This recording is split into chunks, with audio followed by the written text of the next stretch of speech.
Okay, so this is all very much in process. I arrived a year and a half ago to an institution that had very quickly made a decision that they were going to go from a credit system, so the 3-credit course as the typical thing, to a unit system.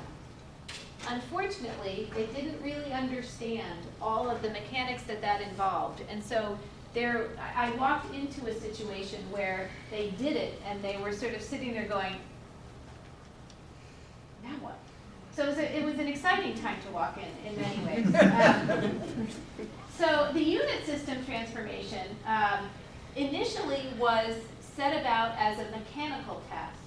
It was with recognition that our students were taking too many courses at once, and that we could achieve something good by reducing that and having them take 4 courses. And they set about to achieve this mechanical transformation.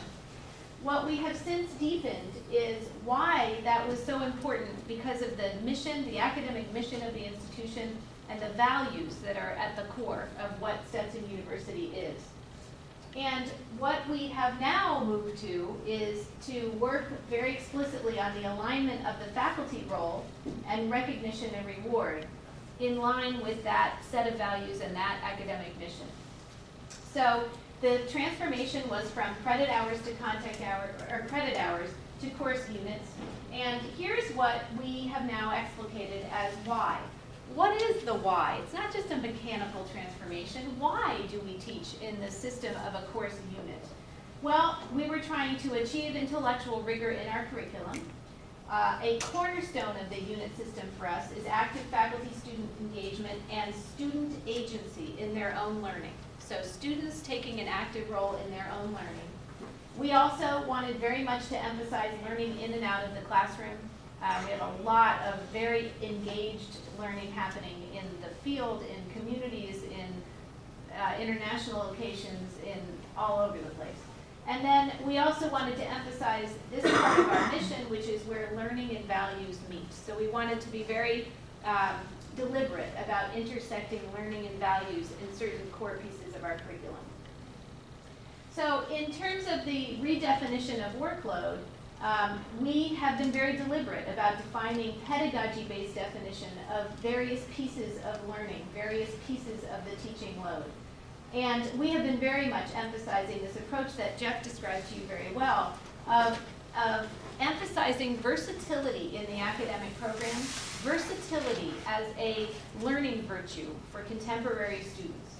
So they need to learn in a wide variety of learning contexts. It's not just an economic issue, although it has nice economic side effects. We suggest that students need to have a wide variety of learning experiences in their undergraduate program. And they should vary in terms of enrollment because of the kinds of learning experiences that they are. Some learning experiences are conducive to a small set of students. Some learning experiences are conducive to a larger group of students. So in that, faculty workload is also being redefined now, much in the same vein as what we've done at TCNJ. I'm very much of a fan of this kind of approach of defining faculty workload based on the kinds of learning experiences there are. And I am very much of a fan of defining the high impact practices that typically happen in small units, defining a weighting system for faculty to incorporate those into load. For us, the faculty work redefinition starts with those unit system values. And then it has led us to grapple with this concept of diversified learning experiences and embedding, making sure that some of those are very high impact practices, embedding those into the curriculum. Talking about then a diversified enrollment economy that gets to the faculty workload stuff. And then ultimately that's really what is supporting 21st century success, students who will become active, engaged, lifelong learners in a versatile way. They can learn in all different kinds of ways. So, as Jeff showed you, this is what the conversation looks like in a lot of different fields. So what should the structure, what should the architecture of your curriculum look like if we're going to be real about getting high impact into the curriculum, if we're going to be real about offering diverse learning experiences? And so much like Jeff showed you, these are the kinds of array of learning experiences that we're talking about with prescribed enrollments. One of the things that really brought this about for me, turning this on its head like this and really looking at it at the unit of the curriculum, was studying our music program. So we have a really quite a spectacular school of music at Stetson University. And they, of course, have had all sorts of feelings about workload for a very long time. And it was when I was studying their curriculum that it really started to make sense for me, that the unit really is the curriculum in terms of balancing those different kinds of learning experiences. Because the truth is, that's what music has done forever. Sure. That's exactly what the music curriculum is. It is a wide array of different settings for learning and different types of pedagogies. Some of them are large ensembles, some of them are individual lessons. There are some what we would consider traditional classroom type experiences, theory courses, for example. There are smaller ensembles. It's really a beautiful model of that which we were talking about here, but it's something that many fields have not thought about. And so I think we have a lot to learn from our colleagues in music about how they have orchestrated this kind of curriculum. So actualizing this role has led to making a lot of different kinds of choices. We are prioritizing allocating resources based on what we know about high-impact learning experiences. It's not an option anymore. If you look at the research that has emerged over the last couple of decades on what affects powerful learning in students, it's very clear. And I'm a scientist. I mean, I am someone who is a very critical reader of, no, I'm not just a reader of, I mean, I'm very critical of scientific evidence and really, I take that very seriously, the rigor in scholarship. It's here. It's not an option anymore for us to say that high-impact learning should be outside of what students are doing. It is some of the most powerful learning that we can afford to students. However, we can't afford to do it in every single learning experience that they have. And so we need to make active choices about how we're allocating those resources. Instead of starting where we are right now and seeing where we can fit in high-impact learning, what I'm urging my colleagues to do at Stetson is to start by saying, where should engaged learning be? Where should high-impact learning be in the curriculum? Where is it going to have the biggest effect on students? Okay, you can't just do it at the senior level. We've had 40-some years of a senior research requirement at Stetson. Every single student does a major senior research project. Okay, it's working really well there. There's all sorts of frustration among the faculty that they're not ready to do senior research when they get to senior research. Okay, so let's start with that. Where should they have an earlier experience? Oh, you think one experience isn't enough? Oh, okay. Where should they have 2 earlier experiences along that 4-year continuum? Let's start there. Start there. Instead of start with a big fat curriculum and we have to squeeze these little things in. So turn it on its head and say, if we truly believe in high-impact learning, we know that that's the most powerful learning our students are doing, and we know it's one of the most effective things we do, then where strategically should it be in that curriculum? And then build the curriculum around that. So it's a very different approach, I think, than we've typically taken in curriculum design. We also then can define balance in teaching load for faculty and teaching assignments. So we hope that at Stetson, very much a teacher-scholar model, our expectation is that our teacher-scholar faculty are engaging students in these different types of learning experiences. We work very hard to not have a group of faculty that only do independent study and a group of faculty that only do introductory courses. We work very hard to have all of our faculty engaging in bigger courses, but also engaging in the smaller, high-impact learning experiences with students. So this really gives you the opportunity to do that kind of balance within individual as well. The challenges, and you all know this very well, So the biggest challenge to this is the traditional approach to learning and to curriculum building, which was based on the content that needs to be covered.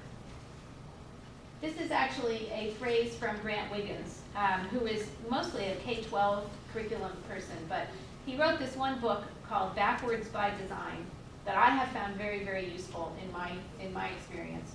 And one of the things he talks about there is that we have to shift the emphasis in higher education from an emphasis on coverage to an emphasis on uncoverage.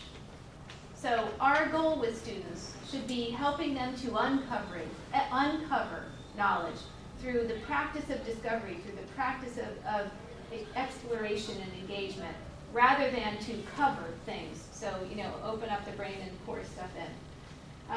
We've also found that we need to prepare students and faculty for these diversified learning experiences. The sad truth is, in our culture, and I live in Florida now, and I can tell you that it's a very sad truth there. The sad truth is that our students in the K-12 system are increasingly learning in a very linear way, in a very impersonal way, in a very non-creative way, in a very test-taking way.